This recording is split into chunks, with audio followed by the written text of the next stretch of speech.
Hello, everyone, and welcome to this week's AI Would Agree. Um, Anybody who hasn't seen the show before, what have you been doing? But welcome to my weekly Thursday live on LinkedIn.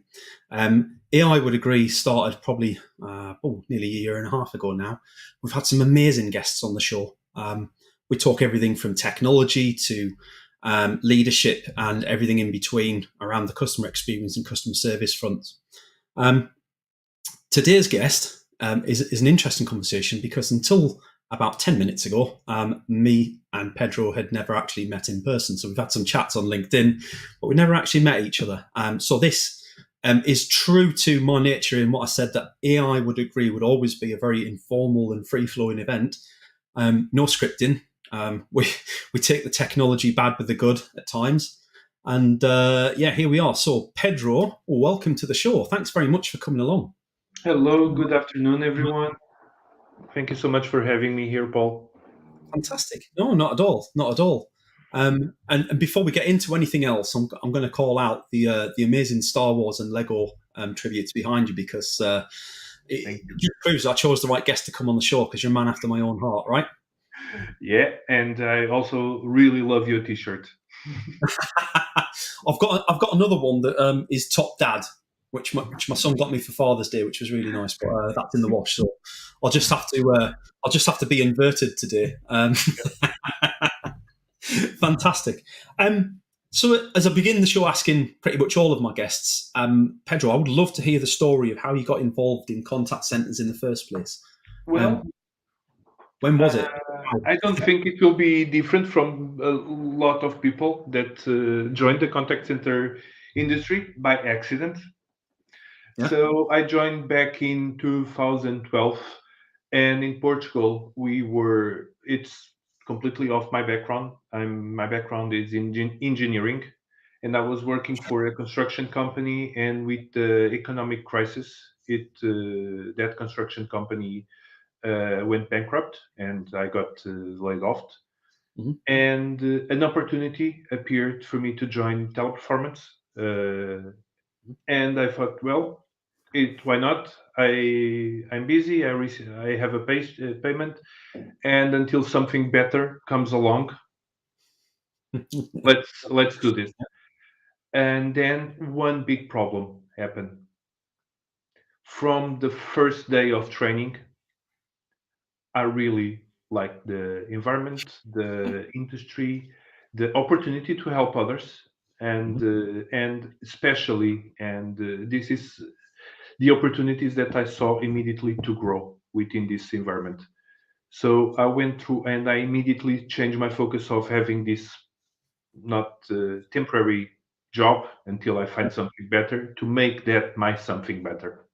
And I fully dedicated myself trying to be the best advisor I could be, the best team player and best team member I could be, and things started to fall into place. I got promoted to team leader. I went through all the normal positions within the operations of a contact center. I was a trainer, I was a quality analyst, I was a quality training analyst, team leader, and then I moved to finally to operations manager, where I still sit today. It's already a mid senior position. It's not so the transition. It's not so fast. Yeah, yeah. So the sandwich in the middle, right? Yeah, Not too senior to escape the phones altogether, but senior enough to be above the noise. yeah. And I, as an operations manager, I can say that I went to the phone lines once. Yep. Yeah, it happens. It happens, right? That's it. Mm. I needed to show that I could deliver the work that I was requesting, and that even challenging customers we could turn them around if we showed the proper techniques. Absolutely, and getting your hands dirty. I think that's key to a lot of leadership, not just in contact centers, but yeah. Any type of leadership, Mhm. people 100%. really value seeing your boss doing your work, and it completely undermines that statement. Oh, but he doesn't know how to do my work. Yeah, removes all the arguments, right? Yeah. Yeah, been there, done that. I worked a similar journey in my retail career, so yeah, I understand well. And you've managed some quite large teams, right? I think you said around about 700 and above. My last position in WebHelp, I was managing a team across 9 countries of up to 700 agents Fascinating. through, and we were supporting, I don't know, probably around 20 different languages in 9 different countries. So it was a really challenging and growth opportunity for me. Yeah. And that's a really interesting point, actually. So as I kind of pointed out in the LinkedIn event when I set the event up, is I've not spoken to anybody on the show from. I mean, let me have a think here before I say this, but yeah, I don't think I've spoken to anybody from Europe directly from Contact Center World. We've got a few guests from North America. We've had a few guests from South Africa. We've had quite a lot of guests from the UK. So I'm keen to kind of hear a little bit about the thing that I see as being the main differentiator for European contact centers is, as you just pointed out, that language barrier, because there's so many different languages and so many different countries. Mhm. Um, how's that for you to deal with in terms of quality checking those outputs and responding as a leader? Like, there must be a lot of challenges thrown up in that environment for you to manage people who don't necessarily speak your language as their first. So one thing, true, there is a challenge, Mhm. of course. Usually, my teams that I worked, at least they had the B2 level of English. So even if we would recruit someone in France, in Germany, in Slovenia, I don't know, Mhm. the B2 level would be present. So it would allow us to have some basic conversations and understanding. um, in terms of quality checks for the, and it's extremely important that we ensure that even if someone is speaking a language and providing support that we don't understand, we are able, depending on the size of the team, we would have a quality, even either full-time or part-time, to assess that the quality part of the work. So I had some quality analysts that would be shared, not with different projects. So maybe they were not so keen on the solutions, but on the positive positioning, empathy, all those soft skills. They Mhm. were very, very skilled, Yeah. and they could detect and coach and help coach the agents on those matters. But yeah, definitely it's a challenge, especially when you are managing small teams, Yeah. because is it worth it? Can you Do you have any return for the investment for a team of three? To I try to find a quality analyst for that team. Mhm. How do we balance this? It's already a low margin business, and when you're trying to find an analyst to go over the top of that at potentially more expensive cost than the agent, you're almost removing the margin, right? Yeah, completely. It's Yeah. and then we need to assess: is it worth it? What are our priorities? Is it the profit, or do Mhm. we want just to provide a stellar client? And when I say in the BPO, I'm meaning our, Yeah. to, so that they invest more on us. So we Mhm. invest now for 6 months, 1 year on this, and then wait for a return. Mhm. What's And the strategy of the company here? do you find that managing? So I guess it's not just about managing across languages. It's about managing across cultures as well and leading across cultures. And there's a lot of cultural differences as you spread across Europe, certainly from Eastern Europe across to Western Europe. Is that Hello, something that Paul? you found? Sorry, can you hear me? Oh dear, Pedro. The benefits of working on live TV. Yeah. Can you hear me? Yes, I can. Ah, there we are. I've got you back. So yeah, I was just asking, when you're working across a European campaign. I guess it's not just the conversation about language; it's also a question of cultures as well, because certainly Eastern Europe and Western Europe are two very different cultures. What sort of challenges did you find when you were trying to navigate teams that were maybe spread across the continent? Is that quite hard to deal with culturally? It depends. So Mhm, first thing that and Portugal, Spain are you the industry. It's really big on multicultural environments. mhm, I think at least to my knowledge in the UK and North America, you are more focused on the UK and North American environment, so it's more national. mhm, But in Portugal, it's mostly nearshore mhm. environment. And so, first thing that you need to accept, there will be challenges, and you Yeah. will be surprised, and you need to accept those differences. Period. Mhm. Yeah. Second thing, you need to treat them with respect and demand respect, Mhm. and be ready to be surprised. I can tell you that, and this was not that long ago. Uh, I had so we were launching a site in Israel Mhm. and a site in Jordan. Mhm. So, Yeah. and we came across the leadership of the project with a situation where it was requested that people from Israel and people from Jordan would not be together in the same meetings, even with the client. Yeah. And because of the geopolitical. Of course. Yeah. And while we acknowledge the situation, Yeah. we explain that we cannot request the client to have two meetings to discuss the same topic, because and to ensure that there was no issue for the client, what we identify was a neutral party in the that could that would represent both of those locations towards Mhm. the client, and then cascade the information. Got it. But what that taught me was, you can be in this business for 2 years, 12 years, 20 or 50 years.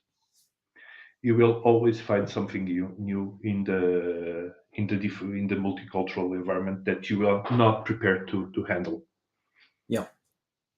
Yeah, and it's a little bit about thinking outside the box, right? And I think that's true for both retail and contact centers. Is you can start off in one position, but to your point earlier on, you can see so many different career pathways that you can go down. If you're prepared to put yourself out there and think outside the box, you Mm. can pretty much become anything you want to as long as you apply yourself, right? Yeah, managing a project in a BPO, it's almost like you are the CEO of a small, sometimes not that small, even, well, I cannot say that most companies Mhm. do not have 700 people Yeah, working for them. yeah, yeah, The revenue, it's not on the millions of euros or pounds, or so we handle a lot of these pressures, and so it's a matter of defining and understanding the core of the other business, but we know how to handle the business itself, yeah. a business. So I think it sets us up in a wonderful way to success in any type of industry. Gives you a real breadth of experience behind you to be able to handle anything that's chucked your way, right? Yeah, completely. And crucially, it's a people environment. So technology is great, process is great, but ultimately it's about influencing people to get them to deliver for your clients and for you as a business, right? I think all the business, all or almost all business are people business. Mm. It's how to put people doing, promoting your service, your product for you, Mm. and supporting. But we cannot ask it's not the CEO. The CEO is the face of the company. Mm. Yeah. The ones that deliver are the front lines. Mm. The CEO needs to establish strategy, a vision, direction, every once in a while, to slam his fist on the table to make sure that he's But if he does not have the engagement of the everyone else beneath him, nothing that he decides, nothing that he wants will get through. And the same is true on the contact center.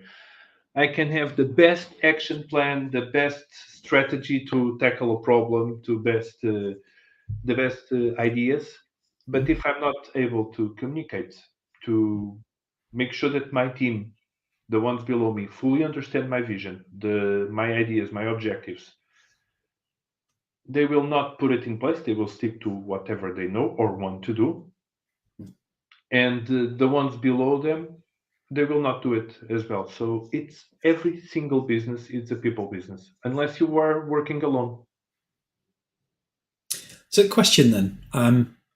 There's obviously going to have been occasions where you've been asked to kind of run a procedure or a transformation or a change that you didn't quite believe in. Um, for whatever reason, sometimes these things come down the line that don't make a great deal of sense. Or they probably do to somebody higher up the chain somewhere, but when you translate it down, and it usually comes from, in my opinion, it usually comes from the fact that change is being decided at the top without talking to the people at the bottom. Mhm. Um, so when that happens, what's your advice for any other leaders out there that's having to deal with that sort of situation where you've got to kind of toe the company line and get the message out there because you know that if you don't deliver it in the right way, to your point, it's not going to impact on your people in the way that it needs to deliver any chance of success. What's your experience with that? So I think it's a matter of strategy here. So we need to choose our battles and our wins. So if someone way above the hierarchy decides something, you need to implement it because you will not be able to challenge to do anything because the approval it's already here Yeah, done. So implement it and make sure that you implement it the best way possible without missing a single tick on the checklist. And in 3 months, when things are not going as expected, bring your idea. yeah, Pick up, because it's also a battle of egos. yeah, Pick up on their idea and make the necessary changes for it to work without saying that his idea or that idea doesn't work. yeah. Just small recommendations, I think but that's and this is valid for everything. You cannot say that something doesn't work without trying and without as soon as you have everything documented, you can put your ideas in place. yeah, absolutely. And I think where I've seen people fall foul of that, to your point exactly, is they've half-heartedly tried to implement something because they didn't agree with it. Then in 3 months' time, instead of them being able to push back on the changes that were requested to be made and suggest improvements, the focus then becomes on why they didn't do what they were asked to do. Mhm. And that's a very tough pill to swallow when when you potentially didn't agree with the conversation in the first place. You trap yourself, right? Yeah, completely. And if you have, and this is another thing that I've seen people do every once in a while, there is a problem, and the problem exists for 3 months, 6 months, 1 year, doesn't matter, and nobody has a solution or an idea or a workaround for the problem. We just live with it. And then someone comes with a solution for the problem, and everybody starts to chip in their own ideas. In my opinion, those ideas are not valid until the first one Yeah, is proven. Because if you had those, why did you keep them for yeah, yourself? yeah. I think it's sometimes a little bit about opening the floodgates, and I guess there's also an element there of um, what am I looking to say here? People tend to hide their ideas sometimes because they're worried that they're going to be shot down or that their idea might not work and they get the blame for it not working. It might fail. And failure can be like, or fear of failure, not failure itself, but fear of failure. And the way that the business and organization culturally deal with that failure can be a massive problem for businesses because I'm a big believer that you should be limiting the risk of any one idea as much as possible for a business, especially when you're talking about that many employees. But if you don't try things, you'll never fix the problems. So there's got to be a positive culture around trying things and accepting that failure might happen, as long as you remove as much risk as possible from that failure. Is that something you've seen? Well, I think people are afraid of being rejected, or have a lot of people have that feeling that I can suggest, but nobody will listen to me. Mhm. They have this. There is this idea, this concept. Yeah. The feel of failure for an idea, it never dies alone with the person that had the idea, because I can have the best idea ever, or the worst. I can have the worst idea ever. This is the case, and I will not implement it by myself. I will have to talk with my manager, because there will have to be some changes in the established procedures. Mhm. And if as soon as my manager fails to see that I'm having a bad idea and it implements, it's my manager's fault or responsibility. Yeah. So, and this follows a chain of command, of course. Yeah. So there is not actually a risk of delivering bad ideas. There is a risk on non-delivering, on not being able to implement good ideas. Yeah. That's Yeah. why that's why one of the key mechanisms for people to find solutions is to brainstorm and just say anything that comes to our mind. I think there's an element as well when you're doing that brainstorming. To your point, that um, people just don't want to put themselves out there. Like, people can be introverted, people can be quite quiet people, and sometimes, or quite often, I find that those people come up with the best ideas. And to your point, the leader almost needs to be the umbrella for those people to take their idea. Make sure everybody's aware when it works that it was that person's idea, but almost take the blame when it doesn't, because exactly as you said, it's my fault as a leader for not having spotted that this wouldn't work, or for implementing it in a way that didn't work. It's not necessarily that person. So I think that's the tough part about being, especially that middle layer of management that you're talking about. Is there's a lot of that happens. It's easier when you become a more senior leader in that respect, because you know there's a lot of people under you that are capable of taking on these things themselves. You become, to your point, more of a directional leader and more of a strategic leader, as Mhm. opposed to somebody putting things into practice. It always ends up the people who are operationally responsible that take a lot of the blame, I think. Yeah, yes and no.